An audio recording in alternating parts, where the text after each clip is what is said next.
ہماری تاریخ لبیک یا رسول اللہ کے ساتھ کر رہے ہو، یہ آپ کے لیے مناسب نہیں ہے۔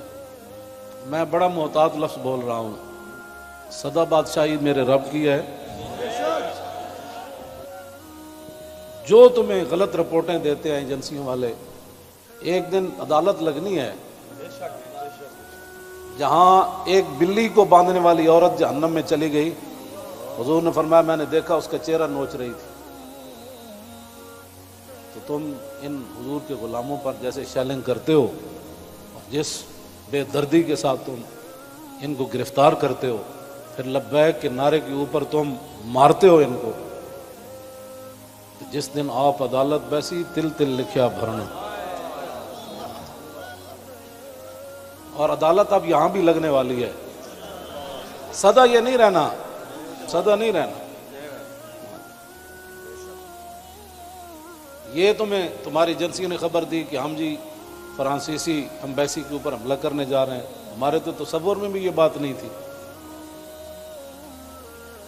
کیوں جھوٹ بولتے ہو؟ فَنَجْعَلْ لَعْنَتَ اللَّهِ عَلَى الْكَاذِبِينَ۔ کیوں جھوٹ بولتے ہو؟ یہ چمکتے ہوئے چہرے، یہ سارے، یہ سادات، حافظ قاری، آپ ان سے اگر پوچھ لیں جی آپ کا کیا مطلب ہے، کیوں جا رہے ہیں، ہم آپ کو بتا دیتے کیوں جا رہے ہیں۔ میں نے ادھر بھی وہی تقریر کی، کراچی میں بھی وہی کی۔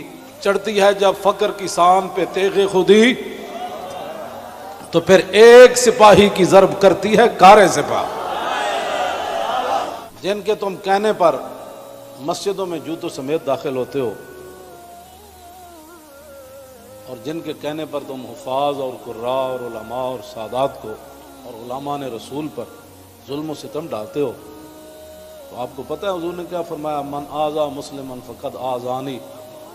حضور نے فرمایا جس نے کسی مسلمان کو دکھ دیا اس نے تو مجھے دکھ دیا۔